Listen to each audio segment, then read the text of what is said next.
Another feminist flop has the film industry in flames. But don't think the fear is over yet, for there's another dame on the way who could give the same kind of terrible box office results as The Bride. This time it's James Gunn's Supergirl, and it's in for a world of hurt. We'll explain why it is likely to lose the box office and lose badly, sadly for James Gunn, under new management at Paramount.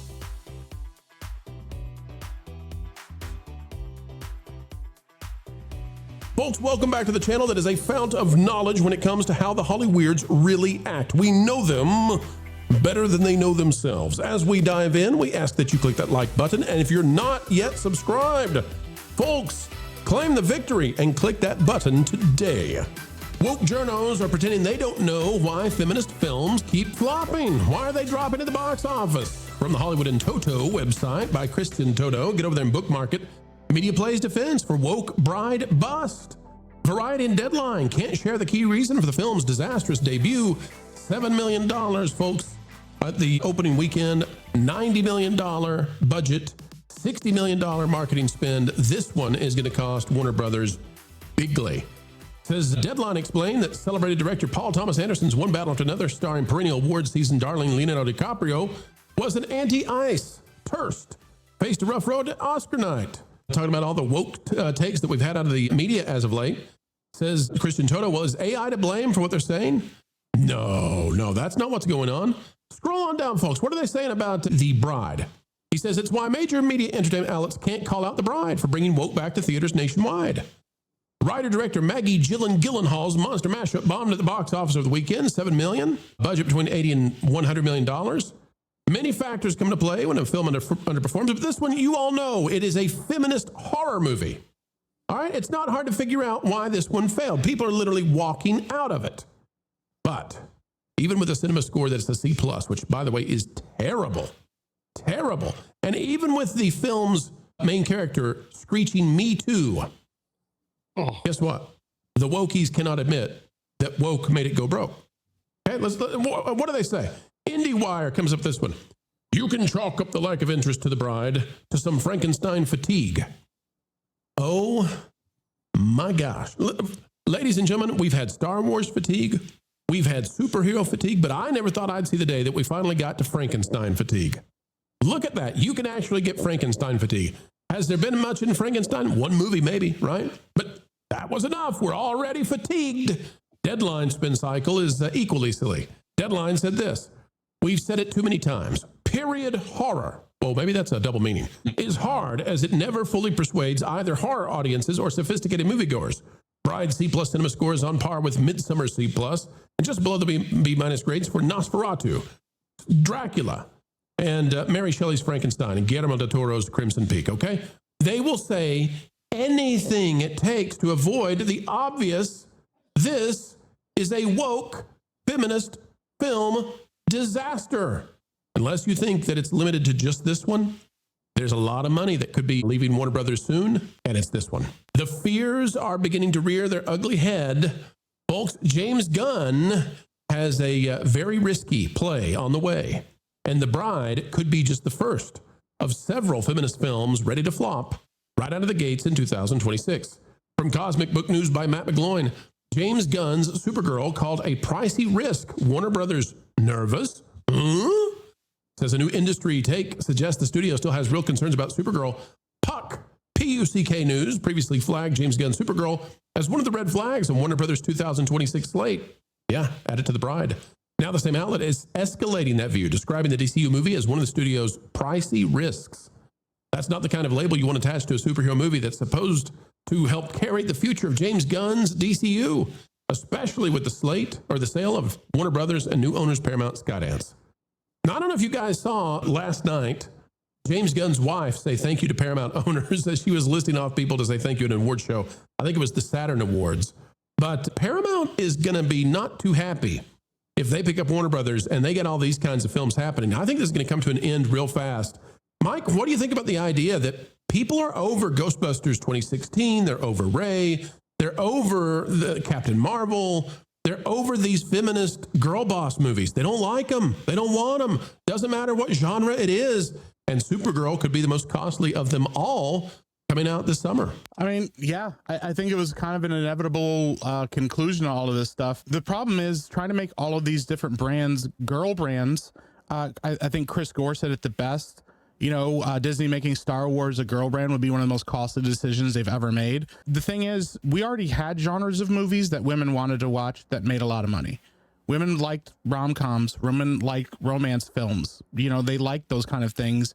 And occasionally you get a movie like Alien, you get a character like Ripley who people, surrounded. And yeah, there are even female characters that women can relate to in the MCU and stuff, but we knew what genres they liked.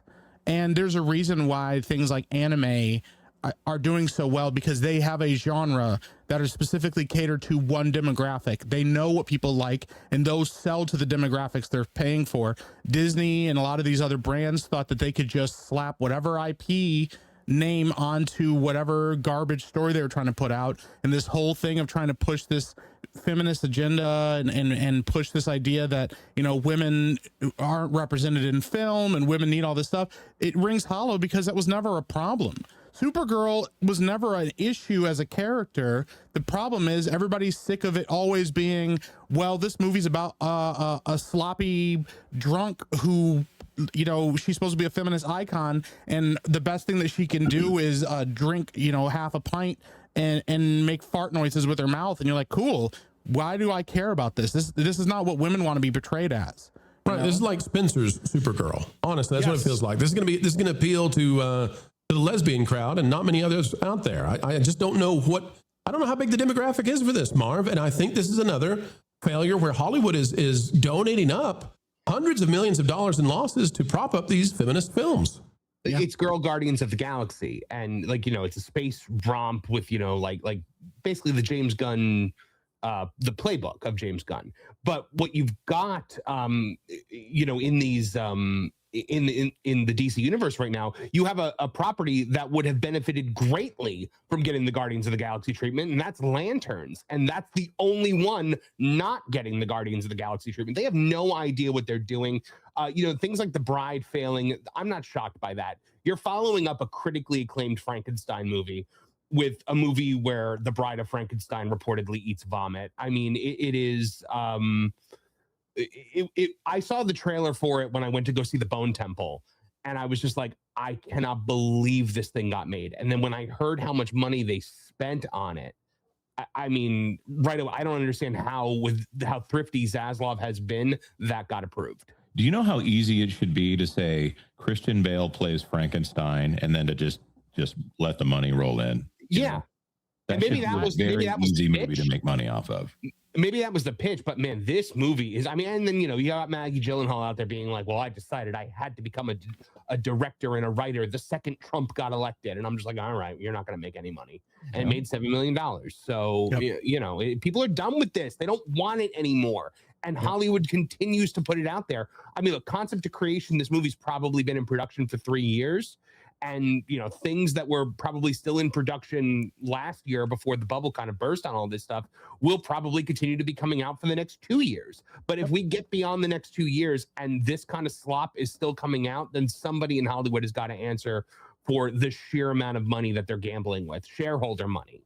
You know what's awesome, though? I will point this out. The collection of, 30 to 40 Universal monster pictures that have been released in 4K and Blu-ray, they're all great in one way or another. I mean, a couple of them really truly stink. Usually the Mummy ones stink, except for the Brendan Fraser ones. But man, there's a reason that these characters, that we're still talking about them from the old Hollywood days. Yes, I know that these were novels by Mary Shelley. That's not what I'm saying. But those movies from the 1930s, there was so much there, and they captured everybody's imaginations so well in the 1930s that we're still trading off of that now. Like, no one would care about this movie if it wasn't Frankenstein. Yes, absolutely. It would have made less than $7 million. Mm-hmm. Well, here's why I think they've got to be worried about the next feminist film. And by the way, The Bride, okay, so it came out and made $7 million. Now it's got basically a $150 million price tag on it. It's got to make $300 million to break even. Comes out and makes $7 million. All right. This is a film that may domestically make like 25 million. So there's serious worry. Supergirl, the worry here is the budget that we're hearing. Okay, Forbes came out and said it had $200 million budget, but it's lower than that. And Puck has confirmed that. It's going to be like 150 to 180 probably. But they got to market this thing. This is one of those films you do have to market. You got to spend a lot to market. And so it's probably going to have a $300 million total price tag. Now, a $300 million total price tag, we all know the break even then, $600 million. Well, guess what? The Superman movie barely broke $600 million. Ooh. So there's no way Supergirl is going to top Superman. There's just no way it's going to happen. No. That's the fear. I agree. What's it going to make, Marv? What if you had to guess, Supergirl? What does it make? I think maybe it tops at 450, 500, maybe. I mean, I could be completely off base on that, but I can't imagine a universe. That's the ceiling, though, Marv. That's the ceiling. I think you're right about the ceiling. The problem is if it comes out and it's feminist like The Bride, then look out. I mean, there is no bottom. There's no telling how low. It could be like it could be like the Marvels. So we reported on rumors a couple months ago that they had brought in David Cornsweet and Jason Momoa for some reshoots because they were trying to add Superman and Lobo into this movie a little bit more to, I think the quote was to inject more testosterone in it. But in the trailers that we've seen so far in the marketing for this movie, we've seen none of that. We've seen only a glimpse of Lobo. We've seen none of Superman. So they are still selling this as kind of just like a girl power, a drunken girl power tale here, a PTSD tale, if you would, too. Now, Mike, I'll give you the final word on this. One of the marketing ploys we've heard they're going to try is to focus on the dog. So if all of the commercials and the trailers are about the dog, will guys go see it for the dog? Are we just all in love with that little white dog? That dog. Well, I mean, the thing is, like, they know what marketing is. They know the dog will sell tickets. They do. Dogs do sell tickets to movies. People like dogs. Kids like dogs.